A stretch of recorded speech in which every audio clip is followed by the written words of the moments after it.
Elles s'appellent Vanille, Gribouille, Jade ou Tess. Depuis 3 ans, au début du printemps, les demoiselles viennent en villégiature sur les bords du Rhône.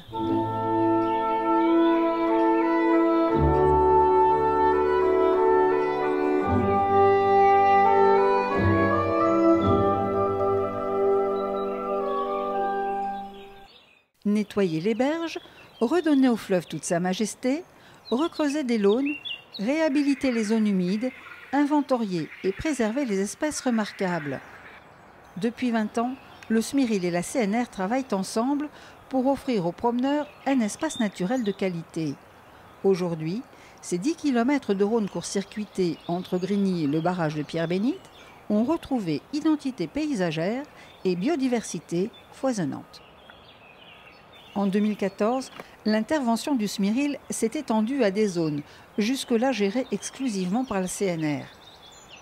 Sur les rives du fleuve, les faucheuses ont cédé la place à un troupeau de vaches, remettant ainsi au goût du jour la pratique ancestrale du pâturage. Ce mode de gestion difficile à mettre en œuvre a nécessité plusieurs années d'études et soulevé quelques inquiétudes. Notre souci au départ avec Sylvie et puis l'ensemble de l'équipe, c'était aussi la sécurité. Est-ce qu'on n'aurait pas des vaches qui se sauvent ou qui sont agressées par les chiens ou qui passent la barrière qu'on retrouve sur la voie ferrée? Et finalement, les gens sont hyper respectueux et des clôtures et du bétail, donc tout se passe bien. Parmi toutes les espèces envisagées pour cette action, le choix du SMIRIL s'est porté sur l'Highland Cattle. Ce sont des vaches rustiques, adaptées aux prairies, aux sous-bois et aux zones d'écoulement des eaux. Il ne restait plus qu'à trouver un éleveur qui accepte de se lancer dans cette aventure. Pierre Charmet a dit oui tout de suite. C'est pas un intérêt matériel, parce que autour de chez moi, j'ai la facilité ici. Vous avez vu comme moi, on les voit de la maison. C'est un peu plus de contraintes qu'ici, c'est pas facile. Mais dans l'esprit, c'est vraiment bien parce qu'elles apportent, je trouve qu'elles apportent beaucoup de choses là-bas. Et c'est un peu ce qui m'a poussé à faire ça. Et je suis content, il y a des bonnes retombées, les gens sont intéressés, il y a beaucoup de positifs. Voilà. La phase d'expérimentation sur une zone limitée du territoire a permis de mesurer l'intérêt de ce projet dans toutes ses dimensions. Les Highlands sont un but de promenade pour les riverains, pour les familles. Et en fait, c'est une façon pour justement toute cette population de se réapproprier les bords du Rhône. Et ça correspond à la mission du SMIRIL et à la mission d'intérêt général de la CNR. De Grigny à Érigny, 5 parcelles sont désormais dédiées au pâturage. Sur chacune d'elles, le troupeau séjourne environ 6 semaines. Les vaches retournent à la ferme de la Grand-Combe en décembre pour revenir au début du printemps. Un retour très attendu. Disons, étant jeune, étant gamin, vu que je suis de Vernezonnais d'origine, j'avais vu des chèvres, mais surtout pas des vaches, quoi. Quand vous les avez remises il y a quelque temps à Grigny, première chose que j'ai faite, comme je fais beaucoup de VTT, j'ai pris une photo, je l'ai envoyée aux collègues en me disant tiens, elles sont revenues. La pédagogie étant au cœur des missions du SMIRIL, la signalétique informe les promeneurs de la vie du troupeau et des consignes de sécurité à respecter. Mais le meilleur médiateur est encore la vache elle-même. C'est un lien d'accroche, hein. En fait les gens sont là, ils viennent nous questionner, alors qu'ils ne venaient pas forcément avant nous questionner quand ils nous voyaient.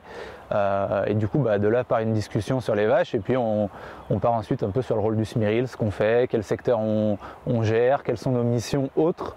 Voilà, donc ça permet aux gens de mieux connaître le SMIRIL, de mieux connaître nos missions, de mieux nous connaître nous-mêmes.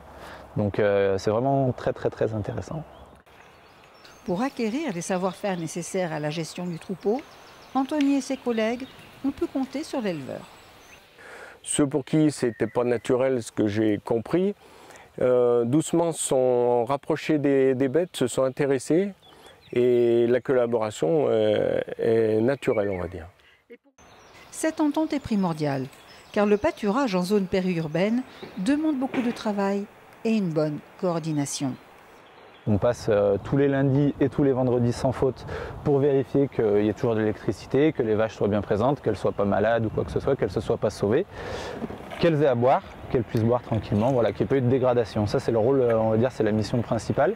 Et ensuite, c'est voir comment elles avancent sur ce qu'elles mangent, comment la végétation réagit, et de prévoir le futur déplacement. Et donc nous, de là, on va aller installer la clôture quelques jours avant, installer la souricière, donc c'est le piège pour pouvoir les attraper, ce qui n'est pas toujours facile à faire. L'éleveur vient avec sa bétaillère, on les charge dans la bétaillère et on les installe sur l'autre secteur. Il est encore trop tôt pour mesurer dans tous ces aspects l'impact des bovins sur les différents milieux du Smyril. Mais une première étude naturaliste montre que le bénéfice des vaches va bien au-delà du simple désherbage. Ce qui est constaté déjà, c'est qu'on a apporté une connaissance supplémentaire sur un groupe d'insectes qu'on ne connaissait pas du tout, parce que les coprophages, donc liés aux excréments des animaux, on ne les connaissait que sur les excréments de blaireaux, par exemple, qui sont l'animal sauvage typique du coin, les sangliers.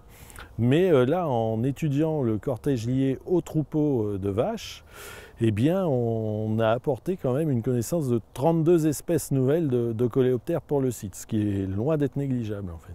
Alors déjà, c'est bénéfique pour le sol, c'est-à-dire qu'il va y avoir, ces insectes sont fouisseurs et enfouissent la matière stercorale en fait, donc l'excrément.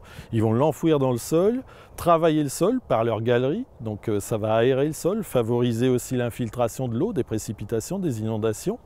Ça va enrichir le sol parce qu'en enfouissant cette matière, il y a un apport de nutriments qui se fait pour la végétation. Et puis pour la faune en général, ça apporte aussi une source de nourriture supplémentaire. Il faut bien imaginer que les oiseaux qu'on a autour de nous, une grande partie d'entre ces oiseaux va se nourrir justement de ces insectes. Le 31 mai, une convention de partenariat de 3 ans sera signée entre le Smyril et la CNR pour pérenniser cette action qui renforce la pédagogie autour de la protection des milieux, la biodiversité. Et nous, on avait à cœur d'accompagner le Smyril, dont c'est le métier, la pédagogie, cette sensibilisation. Et je trouve que sur le volet à la fois maintien d'un emploi, impact sur la biodiversité, enfin effet favorable sur la biodiversité, pédagogie et puis aspects sociaux, donc où on voit des gens revenir et se réapproprier le fleuve, c'est tout gagné. Donc c'est la raison pour laquelle on concrétise par le partenariat et qu'on veut surtout communiquer autour de cette belle action du Smyril qui associe en plus d'autres partenaires, des associations d'environnement. Donc ça mérite d'être valorisé. C'est la raison pour laquelle on l'inscrit, nous, dans notre programme de la Semaine européenne du développement durable.